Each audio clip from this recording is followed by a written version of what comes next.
कोशिका की खोज सबसे पहले हुआ था 1665 में, किया था रॉबर्ट हुक ने। जीवित कोशिका की खोज किए थे लीवेनहॉक ने। उसके बाद मृत कोशिका की खोज किए थे रॉबर्ट हुक ने। सबसे छोटी कोशिका जो होती है वो होती है माइकोप्लाज्मा। सबसे छोटी कोशिका कौन सी होती है? माइकोप्लाज्मा। उसके बाद सबसे बड़ी कोशिका जो होती है वो होती है शुतुरमुर्ग के अंडे की कोशिका। उसके बाद हम लोग आते हैं सबसे लंबी कोशिका जो होती है तंत्रिकी कोशिका होती है। और मानव शरीर में अगर इसके बारे में जाने तो मानव शरीर की सबसे बड़ी कोशिका जो होती है वो अंडाणु की कोशिका होती है ओवम महिलाओं में। मानव शरीर की सबसे छोटी कोशिका अगर हम देखेंगे तो वो होती है स्पर्म, और उसे कहते हैं हम लोग शुक्राणु की कोशिका। अब इसके बारे में थोड़ा सा कि कोशिका के अंदर पाए जाने वाले जो अंग है उनके बारे में हम थोड़ा सा चर्चा कर लेते हैं। पहला, कोशिका के बाहरी दीवार, जो बाहरी आवरण जो होता है उसको हम लोग कहते हैं कोशिका भित्ति। और कोशिका भित्ति जो होती है, पादपों की कोशिका भित्ति जो होती है वो सेल्यूलोज की बनी होती है। पादपों की कोशिका किसकी बनी होती है? सेल्यूलोज की बनी होती है। उसके बाद इसके अंदर एक झिल्ली पाई जाती है। झिल्ली जो होती है वो अर्धपारगमय होती है। कोशिका के अंदर एक अर्धपारगमय झिल्ली पाई जाती है जो काम करती है किसी भी पदार्थ को आने और जाने में। जो अच्छी चीज़ें होंगी वो अंदर आएगी, और जो हानिकारक चीज़ें होंगी शरीर से कोशिका से बाहर निकली जाएंगी। उसके बाद हम लोग आते हैं एक अंग है, उसका नाम है माइटोकॉन्ड्रिया, जो कोशिका में ऊर्जा प्रदान करने के लिए उपयोग की जाती है। इसमें माइटोकॉन्ड्रिया जो होती है उसकी खोज किया था अल्टमैन ने। कौन किया था? अल्टमैन ने। उसके बाद इसका मुख्य काम है ऊर्जा बनाना। क्या काम है? ऊर्जा बनाना। इसीलिए इसे कोशिका का ऊर्जा घर भी कहा जाता है। और उसके बाद हम लोग आते हैं लाइसोसोम। लाइसोसोम जो है कोशिका का सफाई कर्ता भी कहा जाता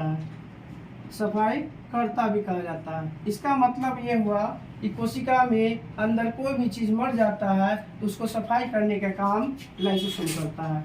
ये आत्महत्या की थैली, या इसी को इंग्लिश में सुसाइडल बैग के भी नाम से जाना जाता है।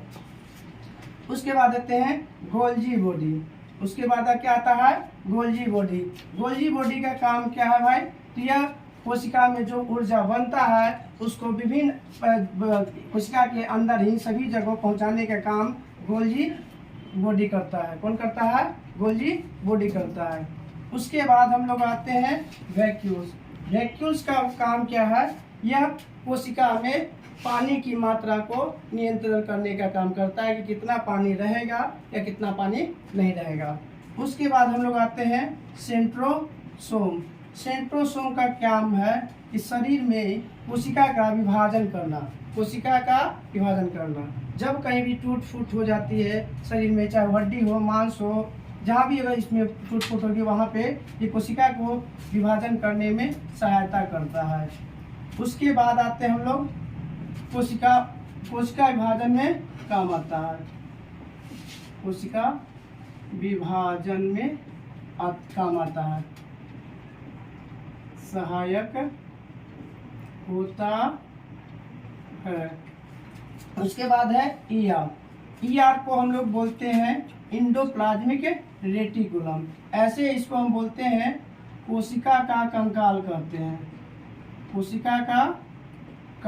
कहते हैं।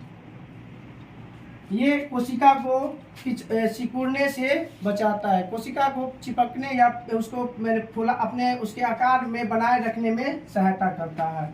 और उसके बाद हम लोग आते हैं प्लास्टिड जो होता है वो 3 प्रकार के होता है। प्लास्टिड जो होता है वो 3 प्रकार के होता है। एक होता है हरित लवक, एक होता है वर्णी लवक, और एक होता है अवर्णी लवक। हरित लवक का काम है प्रकाश संश्लेषण करना। वर्णिक लवक का काम है फूलों में पौधे में फूल, फल, बीज आदि का रंग प्रदान करना। और अवर्णी लवक का काम है वो भोजन संचय करना। अवर्णी लवक का काम क्या है? भोजन संचय करना। भोजन संचय के काम में यह वहाँ पाया जाता है जहाँ पे सूर्य का प्रकाश नहीं पहुँचता है, जैसे जड़ में अवर्णी लवक पाया जाता है। अब आते हैं हम लोग राइबोसोम। राइबोसोम का मुख्य कार्य है प्रोटीन का संश्लेषण करना। प्रोटीन का संश्लेषण करना। राइबोसोम प्रोटीन दो प्रकार के होता है। राइबोसोम में प्रोटीन दो प्रकार के होता है। राइबोसोम में प्रोटीन दो प्रकार का, एक होता है 70S प्रकार के और एक होता है 80S प्रकार का। इसका काम है शरीर में टूट फूट जो होता है उसको मरम्मत करना। मतलब हमारे शरीर का लगभग 15 से 20% भाग जो होता है वो प्रोटीन का बना होता है। और हम लास्ट में आते हैं केंद्रक। केंद्रक जो होता है इसको हम कोशिका का ब्रेन कहा जाता है। केंद्रों को क्या कहते हैं हम लोग? कोशिका का ब्रेन कहते हैं।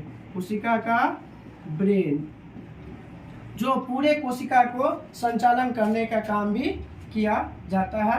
आज यहीं तक हम लोग रहने देते हैं। थोड़ा सा इस पर अगले वीडियो में हम लोग इस पर ज़्यादा ही डिटेल में इसको क्या करेंगे, व्याख्या करेंगे।